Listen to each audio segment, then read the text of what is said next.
Hello, BookTube, and welcome to our reading of Pride and Prejudice by Jane Austen. We are up to chapter 55, and Mr. Bingley has returned to Netherfield Hall, and he's brought Mr. Darcy with him. They haven't brought a large chattering group of friends. They've come pretty much on their own, allegedly for the shooting season. But it's clear that they intend to pay their respects at Longbourn. Is Mr. Bingley still in love with Jane? It certainly seems it. And is Mr. Darcy thinking along the same lines about Elizabeth? Well, when it comes to talking about both those questions, when we get to the end of this book, I want you to imagine that you have heard that a major, world-class, incredibly good Shakespearean acting troupe is coming to your town. They're going to stay for 3 days, and they're going to do 3 different plays. Maybe you don't get much access to Shakespeare live performances. This is thrilling you. It's not just any troupe. It's one of the greatest Shakespearean acting troupes in the world. So even though it's months and months ahead of time, you put in requests for time off from work, and you save up the money, and you buy your tickets, and you set aside all 3 nights. You're going to all 3 nights. And you go to the first night. You're so excited. It's been so long. Whole seasons have changed. But now it's finally here, nothing has interrupted your plans, and you go to that first night. You show up at exactly the time that's printed on the bill. 7. You show up at 7. And there's a large crowd, a large audience of people assembled, all as eager as you are, all with their playbills in their hand. They all take their seats, they all look at the curtain, and then the curtain pulls away on the stage, and a guy comes out and says, the acting company was here for this first night. They did 12th night, and it was great. Let me tell you all about it. Imagine your mixed reactions to that as we go towards the end of this book, because you're going to get it in this chapter, and you're going to get it a lot worse as we move on, just to prepare you. A few days after this visit, Mr. Bingley called again, and alone. His friend had left him that morning for London, but was to return home in 10 days' time. He sat with them above an hour, and was in remarkably good spirits. Mrs. Bennet invited him to dine with them, but with many expressions of concern he confessed himself engaged elsewhere. "Next time you call," said she, "I hope we will be more lucky." He should be particularly happy at any time, etc., etc. And if she would give him leave, he would take an early opportunity of waiting on them. "Can you come tomorrow?" Yes, he had no engagement at all for tomorrow, and her invitation was accepted with alacrity. But we don't hear it being accepted. We hear her inviting, but we don't hear his responses. He came, and in such very good time that the ladies were none of them dressed. In ran Mrs. Bennet to her daughter's room in her dressing gown, and with her hair half finished, crying out, "My dear Jane, make haste and hurry down. He is come. Mr. Bingley is come. He is indeed. Make haste, make haste. Here, Sarah, come to Miss Bennet at this moment, and help her on with her gown. Never mind Miss Lizzie's hair." "We will be down as soon as we can," said Jane, "but I dare say Kitty is forwarder than neither of us, for she went upstairs half an hour ago." "Oh, hang Kitty! What is she to do with it? Come, be quick, be quick. What is your sash, my dear?" But when her mother was gone, Jane would not be prevailed on to go down without one of her sisters. The same anxiety to get them by themselves was visible again in the evening, them being Bingley and Jane. After tea, Mr. Bennet retired to the library, as was his custom, and Mary went upstairs to her instrument. So Mary not only reads, but she also plays a musical instrument and practices on it diligently. 2 obstacles of the 5 thus being removed, Mrs. Bennet sat looking and winking at Elizabeth and Catherine for a considerable time, without making any impression on them. Elizabeth would not observe her, and when at last Kitty did, she very innocently said, "What is the matter, mamma? Why do you keep winking at me? What am I to do?" "Nothing, child, nothing. I did not wink at you." She then sat still 5 minutes longer, but unable to waste such a precious occasion, she suddenly got up, and saying to Kitty, "Come here, my love, I want to speak to you," took her out of the room. Jane instantly gave a look to Elizabeth, which spoke her distress at such premeditation, and her entreaty that she would not give in to it. In a few minutes, Mrs. Bennet half opened the door and called out, "Lizzie, my dear, I want to speak to you." Elizabeth was forced to go. "We may as well leave them by themselves, you know," said her mother as soon as she was in the hall. "Kitty and I are going upstairs to sit in my dressing room." Elizabeth made no attempt to reason with her mother, but remained quietly in the hall till she and Kitty were out of sight, then returned into the drawing room. Not 100% sure that Bingley or really Jane would be grateful for Elizabeth rejoining them. I'm not 100% sure of that. Mrs. Bennet's schemes for this day were ineffectual. Bingley was everything that was charming except the professed lover of her daughter. His ease and cheerfulness rendered him a most agreeable addition to their evening party, and he bore the ill-judged officiousness of the mother, and heard all her silly remarks with a forbearance and command of countenance particularly grateful to her daughter. He scarcely needed an invitation to stay supper, and before he went away an engagement was formed, chiefly through his own and Mrs. Bennet's means, for his coming next morning to shoot with her husband. Right? Don't miss that. She insisted on him coming the next morning, but he also did. It's both of them that came up with the idea. After this day, Jane said no more of her indifference. Not a word passed between the sisters concerning Bingley, but Elizabeth went to bed in the happy belief that all must be speedily concluded, unless Mr. Darcy returned within the stated time. Seriously, however, she felt tolerably persuaded that all this must have taken place with that gentleman's concurrence. Surely Bingley would not come back to Netherfield and start having association with the Bennet family again if Darcy were still railing against them. Bingley was punctual to his appointment, and he and Mr. Bennet spent the morning together, as he had agreed on. The latter was much more agreeable than his companion expected. There was nothing of presumption or folly in Bingley that could provoke his ridicule or disgust him into silence. He was more communicative and less eccentric than the other had ever seen him. Bingley, of course, returned with him to dinner, and in the evening Mrs. Bennet's invention was again at work to get everybody away from him and her daughter. Elizabeth, who had a letter to write, went into the breakfast room for that purpose soon after tea. As for the others were all going to sit down to cards, she could not be wanted to counteract her mother's schemes. But on returning to the drawing room when her letter was finished, she saw, to her infinite surprise, there was reason to fear that her mother had been too ingenious for her.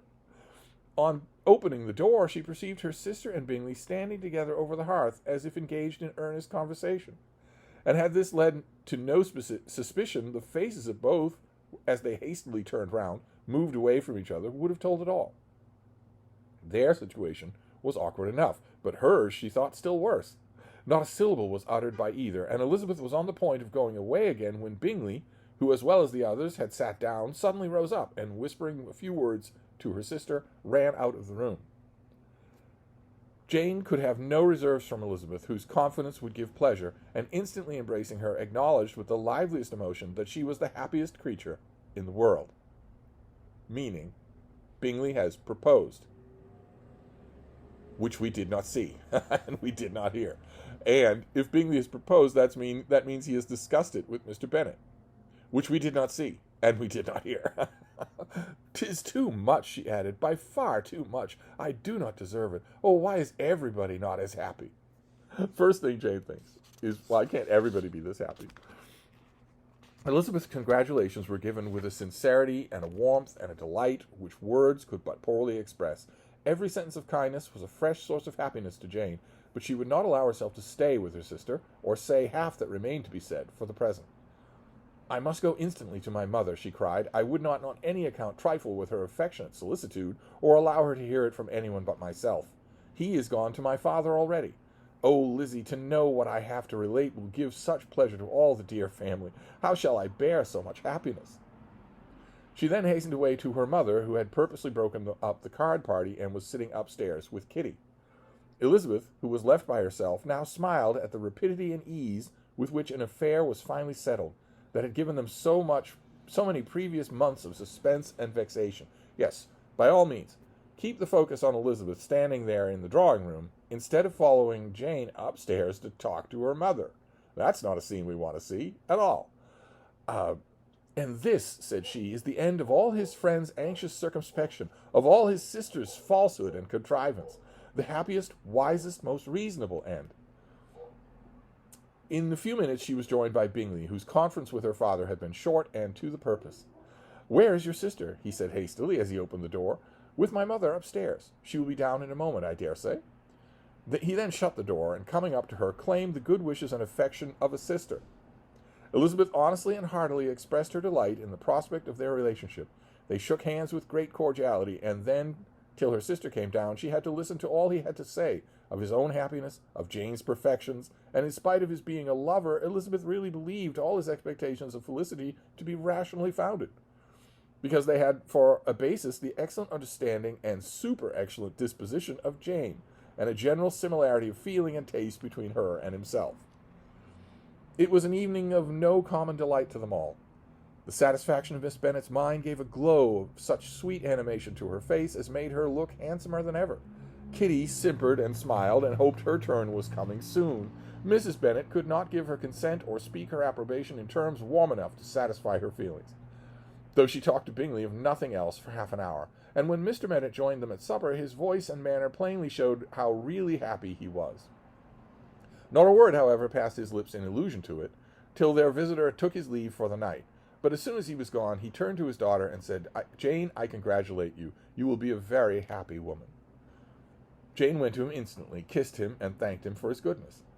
"You are a good girl," he replied, "and I have great pleasure in thinking you will be so happily settled. I have not a doubt of your doing very well together. Your tempers are by no means unlike. You are each of you so complying that nothing will ever be resolved on, so easy that every servant will cheat you, and so generous that you will exceed your income." Mr. Bennet is still being sarcastic. He's full of happiness, but he can't take it seriously. Can't take anything seriously. "I hope not so," this is Jane replying. "Imprudence or thoughtlessness in money matters would be unpardonable in me." "Exceed their income? My dear Mr. Bennet," cried his wife, "what are you talking of? Why, he has 4,000 or 5,000 a year, and very likely more." Then, addressing her daughter, she said, "Oh, my dear, dear Jane, I am so happy. I am sure I shan't get a wink of sleep all night. I know how it would be. I always said it must be so at last. I was sure you could not be so beautiful for nothing." "I remember, as soon as I ever saw him, when he first came into Hertfordshire last year, I thought how likely it was that you should come together. Oh, he is the handsomest young man that ever was seen." Wickham, Lydia, were all forgotten. Jane was beyond competition her favorite child. At that moment she cared for no other. Her younger sisters soon began to make interest with her for objects of happiness, which she might in future be able to dispense. And what do they want? Mary petitioned for the use of the library at Netherfield. And Kitty begged very hard for a few balls there every winter. Bingley, from this time, was of course a daily visitor at Longbourn, coming frequently before breakfast and always remaining until after supper, unless there was some barbarous neighbor who could not be enough detested, who had given him an invitation to dinner, which he thought himself obliged to accept. Elizabeth had now but little time for conversation with her sister, for while he was present, Jane had no attention to bestow on anyone else, but she found herself considerably useful to both of them in those hours of separation that must sometimes occur. In the absence of Jane, he always attached himself to Elizabeth for the pleasure of talking to her, and when Bingley was gone, Jane constantly sought the same means of relief. "He has made me so happy," said she on one evening, by telling me that he was totally ignorant of my being in town last spring. I did not believe it possible." "I suspected as much," replied Elizabeth, "but how did he account for it?" "It must have been his sister's doing. They were certainly no friends of his acquaintance with me, which I cannot wonder at, since he might have chosen so much more advantageously in many respects. But when they see, as I trust they will, that their brother is happy with me, they will learn to be contented, and he shall be on good terms with them again, although we can never be what we once were to each other." "That is the most unforgiving speech," said Elizabeth, "that I ever heard you utter. Good girl! It would vex me indeed to see you again the dupe of Miss Bingley's pretended regard." "Would you believe it, Lizzie, that when he went down to town last November, he really loved me, and nothing but a persuasion of my being indifferent would have prevented him from coming again. He made a little mistake, to be sure, but it is a credit to his modesty."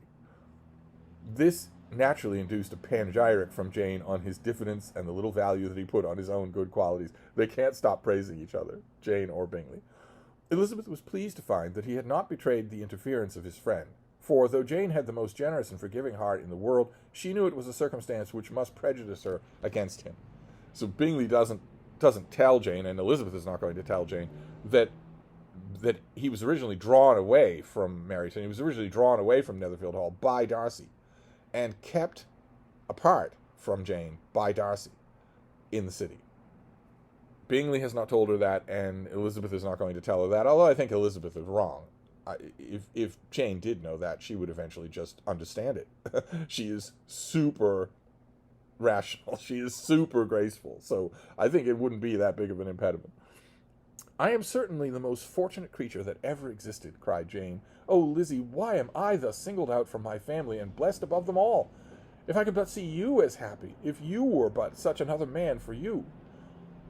If you were to give me 40 such men, I could never be so happy as you. Till I have your disposition, your goodness, I can never have your happiness. No, no, let me shift for myself, and perhaps, if I have very good luck, I may meet another Mr. Collins in time. The situation of affairs in Longbourn family could not be long a secret. Mrs. Bennet was privileged to whisper it to Mrs. Phillips, and she ventured, without any permission, to do the same by all of her neighbors in Meryton. The Bennets were speedily pronounced to be the luckiest family in the world, though only a few weeks before, when Lydia had first run away, they were generally proved to be marked out for misfortune.